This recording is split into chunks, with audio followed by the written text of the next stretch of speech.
Hello, everybody. A very good afternoon to all of you. It's such a pleasure to be here at the Jeju Forum for Peace and Prosperity at this panel organized by UNESCO.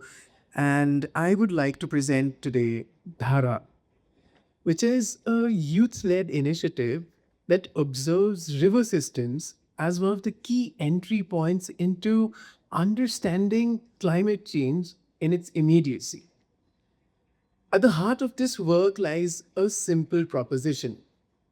If culture is how societies understand about the environmental challenges we are facing today, then how do we treat our stories about our land, our communities, about our rivers as the first step towards climate action?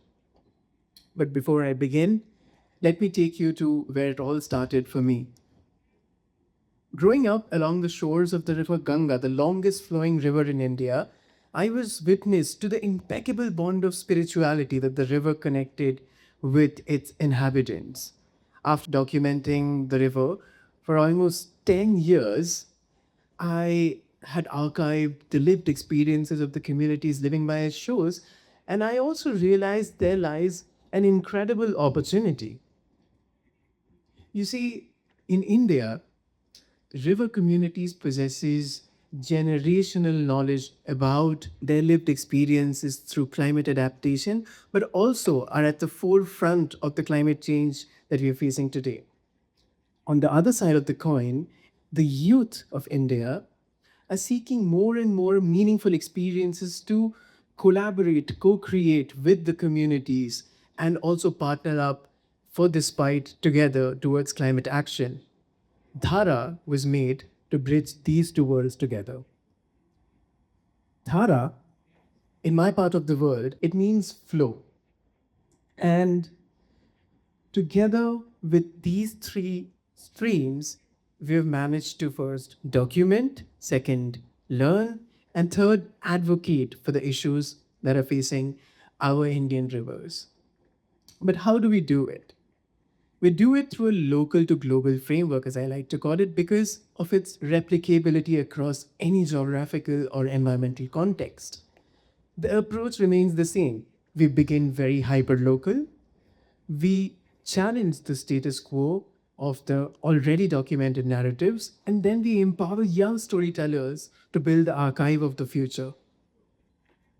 As you can see in this photo, the communities who are facing the brunt of climate change need to be active participants in the documentation process. And so, through participatory methods such as the PhotoVoice, we made sure that these communities can actively engage in decolonizing their own archive and rewriting their own story. In our youth workshops, there's a very interesting phenomena that happens. Aside from all the technical learning, these young kids, they imbibe empathy, they imbibe critical thinking, and they also imbibe a model of citizenship towards the communities that they inherit. It's so important for us to also realize the impact of youth voices within our society. These are all works created by the youth through our program. When we look at these photographs nestled by the river, exhibited in a public forum, we do not discriminate. This is a forum of just mutual exchange from both the grass tops as well as the grassroots approach. And with that, we have also had our stories that have originated from the communities go much beyond than the communities themselves into different parts of the world through these publications and also through our great partners, which include cultural institutions, community groups, and even governmental organizations, we have managed to scale up to our maximum. But also, yesterday, when I was attending one of the key sessions in the morning, His Excellency mentioned this very interesting point about how the youth should be at the forefront of climate change and climate action. And therefore, to reiterate our theory of change, I really think we should treat storytelling and education as the first step towards climate action. The youths today are inheriting landscapes that are already forced with climate change, and therefore they need to be empowered with the tools of storytelling to create a just future for all of us. So, with that, I invite you all to join the flow of Dhara. Thank you. Thank you, Pubarun, for sharing with us your project and also your insights about engaging youth in the action